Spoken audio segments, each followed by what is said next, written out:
Halo teman-teman, selamat datang di Value Stock.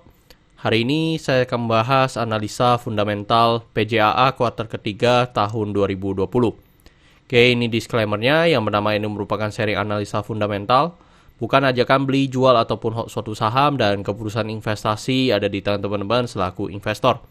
Yang ketiga, dari analisa fundamental ini bisa dijadikan referensi untuk analisa saham-saham yang teman-teman miliki. Oke, pertama-tama kita masuk ke bisnis model dari PJAA ini. Untuk kegiatan usahanya bergerak di bidang usaha pembangunan dan kawasan wisata. Jadi untuk sumber income-nya berasal dari tempat wisatanya dan penyewaan. Terus untuk segmen usaha atau marketnya di Indonesia. Terkait kasus hukum, saya melakukan analisa ini, saya tidak menemukan adanya kasus hukum yang terkait dengan PJAA. Untuk kepemilikan sahamnya dimiliki oleh Pemda DKI Jakarta sebesar 72%, PT Pembangunan Jaya sebesar 18,01%, dan sisanya dimiliki oleh masyarakat sebesar 9,99%. Dan teman-teman, ini adalah revenue-nya dari tahun 2014 sampai dengan 2019. Kalau kita lihat memang cukup konsisten ya, dan konsisten mengalami kenaikan. Tetapi ketika di masa pandemi seperti sekarang, dan kalau kita lihat secara kuartal 3 mengalami penurunan sebesar 68,7% kalau kita bandingkan 2019 dengan 2020. Dan kita bisa asumsikan kuartal keempatnya memiliki kinerja yang sama dengan kuartal 3, maka sampai akhir tahun akan mengalami penurunan sebesar 70,9%. Terus dari segi net profitnya juga dari 2014 sampai 2019 mengalami keuntungan.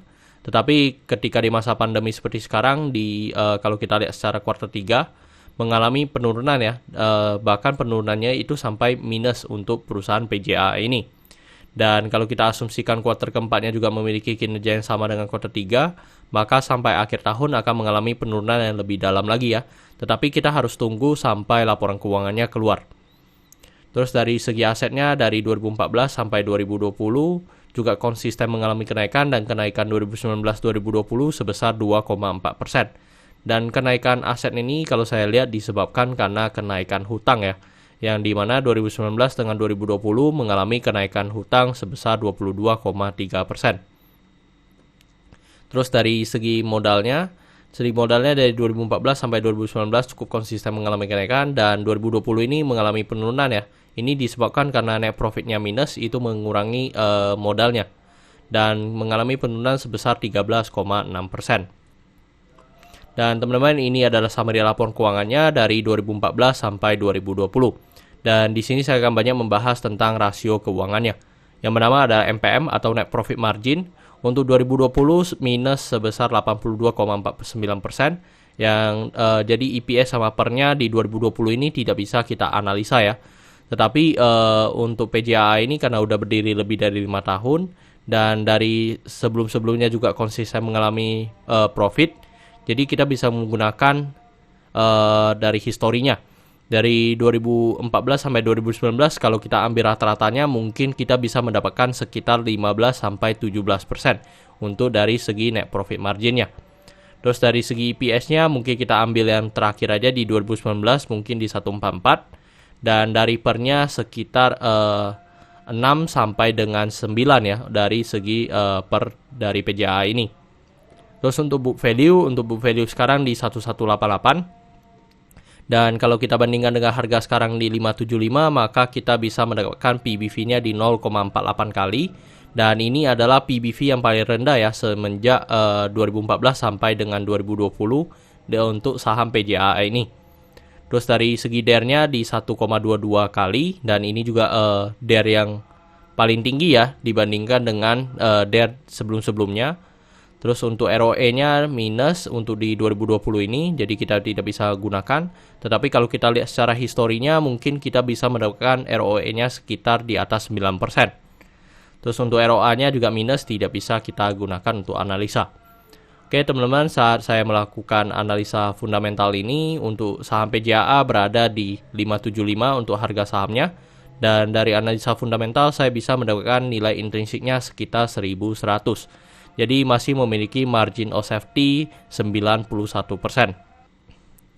Oke teman-teman, ini adalah kesimpulannya. Yang pertama adalah produk dan jasa. Untuk produk dan jasa saya berikan status oke karena saya melihat perusahaan ini mampu bertahan 5-10 tahun ke depan. Untuk GCG saya berikan status oke karena memiliki pemegang saham mayoritas. Yang kedua, tidak memiliki kasus hukum. Untuk revenue dan net profit saya berikan status no karena mengalami penurunan dan penurunannya cukup signifikan di atas 50%. Untuk aset saya berikan status no karena kenaikannya berasal dari segi hutang. Untuk liability saya berikan status no karena DER-nya sudah di atas 1. Untuk book value saya berikan status oke karena harga jual sekarang masih di bawah harga book value-nya. Untuk secara sektor sebenarnya tidak ada hal yang perlu kita concern, jadi jika liability-nya no maka saya berikan satu sektor ini no. Untuk ROE saya berikan status no karena di bawah 9% atau 2 kali bunga deposito yang saya anut. Untuk margin of safety saya berikan status oke karena masih positif. Untuk dividen saya berikan status oke karena selama 5 tahun terakhir untuk PJAA masih sangat royal membagikan dividen kepada investornya. Oke teman-teman, jadi kesimpulannya adalah 5 dibanding 11. Dan pertanyaannya adalah apakah saya akan membeli saham PJAA ini. Teman-teman, untuk sementara mungkin saya tidak membeli saham PJAA ini ya. Karena mereka adalah yang paling kena dampak di masa COVID-19 atau pandemi seperti sekarang. Tetapi dan teman-teman, untuk status ini pun kalau saya lihat memang dikarenakan force major ya atau pandemi ini yang membuat banyak sekali kesimpulan yang saya berikan adalah no. Padahal kalau kita lihat secara historinya atau di 2019 atau 2018 mungkin statusnya masih sangat bagus ya teman-teman. Oke teman-teman, saya rasa cukup sekian untuk video kali ini. Jangan lupa untuk like dan subscribe. Jangan lupa juga untuk follow saya di Instagram saya di royken13. Dan jika teman-teman ada kode saham yang ingin saya buatkan analisa seperti ini, silahkan tinggalkan di kolom komentar untuk kode sahamnya.